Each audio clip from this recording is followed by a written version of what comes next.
Gearing alts in World of Warcraft has never been this good. It's honestly kind of insane, and it's actually letting me enjoy WoW much more. Today, you're going to learn everything you need to know to get your alts up and geared quick. Your first step is to collect all of your freebies. Warband wide renowns mean that your fresh 80 will have a hell of a welcome gift. As an example, if you're somehow renowned 25 with every faction in the War Within, every alt will get 120 weathered crests, 210 carved, 4 enchanted rune crests, which is enough for 4 bits of iLlevel 619 crafted gear, heaps of Valor Stones, 4 coffer keys, and loads of gear. You'll get a 584 shoulder and 597 boots from the Council, 584 helm, 597 wrist, and 597 trinket from the Assembly. The Arathi will give you a 584 chest, 584 trinket, and then an upgraded version of that trinket, and the Severed Threads have also got a 584 and 597 trinket. It's basically enough to immediately get into content, but you might be thinking, what if I don't have max renown? Well, I pulled people, and it turns out the average person is 16 with Council, 17 with Assembly, 18 with Arathi, and 18 with the Severed Threads. And the good news there is, that means you'll get the lion's share of the crests, keys, and gear that I mentioned.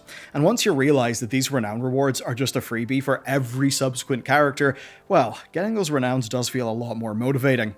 But what's even better is we can turn those 120 weathered crests into 4 bits of 590 gear in next to 0 time. But before that, there are still more freebies. One of the expansion's new features is Warband Gear. Basically, when you do content, you get bits of gear that you can send to any of your characters. I definitely recommend that you just always put that stuff in your Warband bank. So, on your new alt, go to your Warband bank, and if you've been lucky, you'll get plenty of bits already. And if you don't want to have your bags always being cluttered, because we do get a lot of gear drops, remember, you can access your Warband bank remotely using the Warband bank distance inhibitor spell that you earn from a quest in Gadget Sam. Once you've got that done, equip all the gear that you've got so far, and you'll feel pretty good. You'll have a mix of Warband gear up to iLlevel 597 gear from your renowns, but you'll have loads of slots full of leveling greens. Don't worry, we're going to get all of those covered in one fell swoop. And to keep this machine that does all this going, here's today's sponsor, who are FlexiSpot, and they've blown us away with a perfect combo of the E7pro desk and the C7 chair. Now, when it comes to back pain, there's a big rule. The best position is your next position, and this is a combo that makes that good habit painless.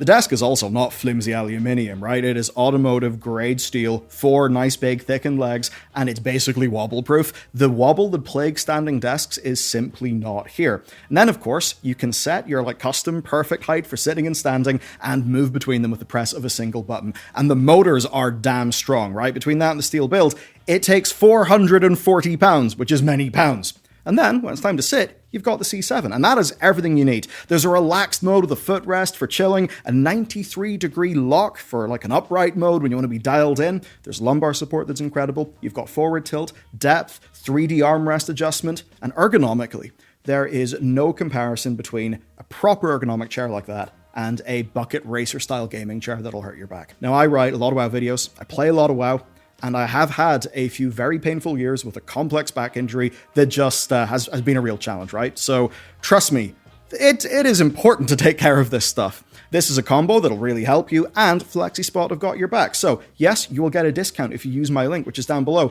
but they've also got a free 30-day return policy and incredible warranties of 10 years for the chair and 15 for the desk. So, invest in yourself, save some money, use my link, and with that said, thanks to FlexiSpot, and let's get into the video. Of all of your options to get your character beefed out, this one is the fastest, and it has got 0 RNG. You'll have a full set of at least iLlevel 590 gear, and you'll also save hundreds and hundreds and hundreds of Valor Stones, which is going to save you loads of time further down the line. Now, if you don't want to do this, you could just buy a bunch of 564 BOEs from the auction house, but with a little bit more effort, man, you get a lot of reward.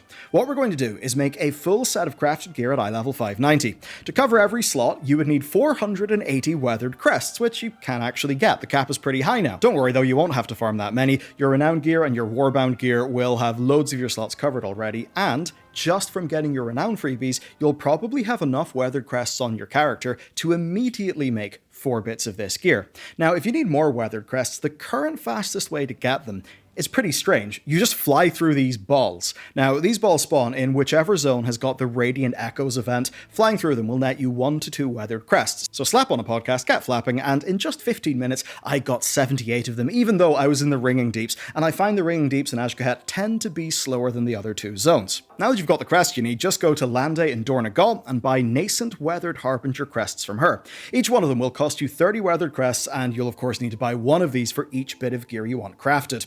Of course, these are nascent. We need them to be not nascent. To do that, you need an enchanter. An enchanter will turn these into enchanted weathered Harbinger crests. This will cost 30 storm dust and 5 gleaming shards, but you can pick those up in the auction house for basically no money. Either find an enchanter in trade chat or just make a public order, and soon you will have all of the enchanted Harbinger crests that you need. With that sorted, all we need to do is get the gear. Now, the gear we want has got a base item level of 515, but when the crafter uses an enchanted weathered Harbinger crest, it will be between 577 and 590 based on that crafter skill. So you want to make sure you find a crafter who can guarantee making that at item level 590. The best way to do this is pretty simply just ask in trade chat, somebody will whisper you. Once that happens, agree in terms and make a personal crafting order. You'll need to provide the reagents, which by now will be pretty damn cheap. Now this may all seem a little bit fiddly, it's a bunch of steps, but it gets you way ahead. That's because you end up having a baseline item level of 590 and there's zero RNG involved in any of the process. Even better, right? If you were to upgrade other gear to level 590, that would cost you Valor Stones. As an example, even with the discount available for alts, upgrading a 571 Adventurer piece to 593 costs 150 Valor Stones, which is still some Valor Stones. If you do this with lots of bits of gear, you'll basically save like 800, 1,000, even more Valor Stones in upgrades, which will really smooth things out. Okay, we got our basics covered, but what we really need is real good gear and of course our tier set. But there is another thing to consider first, and that is your weapon. For so many of us, that is your most important slot. And if you remember from the Renown stuff, if you are Renown level 24 with a faction, you will have an enchanted runed Harbinger crest. Those are really good. A crafter can use one of those to make you an item level 619 weapon. Now, because it's such a high level, you will need a Spark of Omens, 2 sparks if it's a two-handed weapon. Now, you earn 1 fragment every week, but there is a catch-up mechanic that means that if you just do any of the weekly content, delves, dungeons, raids, you'll soon have loads of them. My fresh level 80 hunter, as an example, has 9. Once you've got the fragments, all you need to do to turn them into sparks is right-click in them and spend 250 Valor Stones, which does mean it's good that we saved loads of Valor Stones earlier on in the video. Now, if you do not have one of those enchanted runed Harbinger crests, what are you going to do? Or maybe you don't have the 45 runed crests that you could otherwise use to purchase one of those from the same enchanting vendor. Well, what you could do is just craft that bit of gear using only a Spark of Omens, actually using no enchanted crest. That would still get you a 606 weapon. But there is another thing. If you've completed the War Within campaign on that character, you actually get a quest to kill Queen Ansarek. That gives you one of those enchanted runed crests. And the good thing is you don't even need to do it in LFR. You can do it on story mode. Now all we need to cover is our endgame gear. So what you're going to want to do first is delves. Tier 8 bountiful delves drop gear at eye level 603 at the end, and those can be upgraded to 619, and they'll also make your Great Vault drop item level 616 hero gear. And tier 8 delves are totally doable by anybody who is above eye level 590, which of course we're already at. You'll also even have a chance of getting yourself a Delver's Bounty. Those will make your next tier 8 delve also drop a bit of hero gear at the end. And the gear you've earned so far will let you blast all of this stuff out. Now, delve gearing is limited by how many coffer keys we've got. You will get 1 key from your first 4 weekly caches for a total of 4, plus up to 4 free from the Renown vendors. Then just skim your world map, of course, for world quests that drop key fragments, and then as you do delves, you will get these items. They are World Soul Essences. If you use those at this map marker, it spawns you into a strange little phase where you basically kill Azeroth's bad memories. If you do that with a group, you can get loads and loads of Valor Stones and coffer key fragments. Then of course there's some more low-hanging fruit in the form of the dungeon and time walking bonus events, especially Wrath of the Lich King, Burning Crusade, and Cataclysm. So the time walking weeks have all got a quest that drops a piece of champion gear, and the ones that I mentioned also have a raid quest that drops hero gear. So that's great, that's heroic raid gear. And of course the raid bosses you can kill in those weeks themselves will drop pieces of champion gear that does still work in the Catalyst. The dungeon Dungeon Week quest also does drop hero gear, and the crazy thing is, it only requires doing heroic dungeons, which are just on the queue. Plus, you can double that up with the Dungeon Weekly that gives you 1500 rep for a faction of your choice, which of course means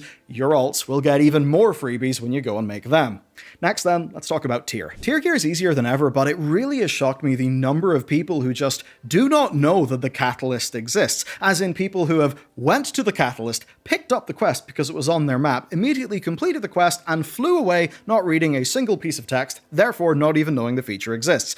Yes, that's a personal anecdote, I've seen it happen. So of course the good news is, with the catalyst you can turn a piece of non-tier gear into a piece of tier gear. It's located here in Donegal, and the way it works is that from the start of the season, you get a charge every fortnight, but the way it accumulates means you don't have to have had a character from the beginning. All of your characters will, by the time you watch this video, have multiple charges. So ideally you want to catalyze items that, when they turn into the tier gear, have got the ideal stats that you want, and of course you want to use gear that is upgradable, right? Ideally what you'll want to do is take a look at your tier set and basically see which items have got the best stats for you. Then you'll want to catalyze into those items, and of course ideally you want to catalyze items that have got the most upgrade potential, ideally your bits of hero gear, but the tier set bonus is so powerful that you definitely do not want to hold off on it. So the good news is that by now your character can just get stuck into anything. If you want to do heroic raids, you can go on that journey. If you want to somehow be a key pusher, you can do that too. A lot of people will be wondering though, okay, I've got gear, what do I do next? Well, number one, ideally go and find a guild. You'll have far more fun doing any of the sort of proper endgame pillars. Personally, I would not play WoW's harder content if it was not in a guild. But what asides from that, especially if you're not a prog raider or a key pusher? Well, what I would do is this. First, I would try to kill Zekvir on his double question mark difficulty. It's actually pretty hard, especially if you're not used to raid mechanics. It's a really well-designed fight, and it's one that you'll actually, well, feel proud of for defeating. It's a great way to put the gear you've earned in this video to use. Number two, delves go all the way up to tier 11, and there's also the Glory of the Delver achievement. Doing all that stuff is pretty fun, and if you do each tier 11 delve without dying, you'll get the Immortal Spelunker title. Then beyond that, you can head back to the Shadowlands, turn the raids up to Mythic, and even try to solo those, which is quite a bit of fun, and as much as it was not a great expansion, there are some very nice transmogs to earn. So, in just a few hours, my hunter is now ready to roll right in time for the Dark Ranger revamp that's coming. Now, the 20th anniversary event does add new weeklies that drop up to veteran gear and of course coffer keys, which is all pretty nice, as well as a new raid and 10 world bosses. Now, the good news is the 20th anniversary gear rewards basically complement this video rather than replace it, so this stuff will allow you to get characters just up and ready to go, which means that when there's a new heroic raid, you can almost immediately get stuck in and enjoy it. If you're watching this past the 24th of October, click the link that is about to replace my face to check out our guide on how to gear and all of the things that you need to know about the new event.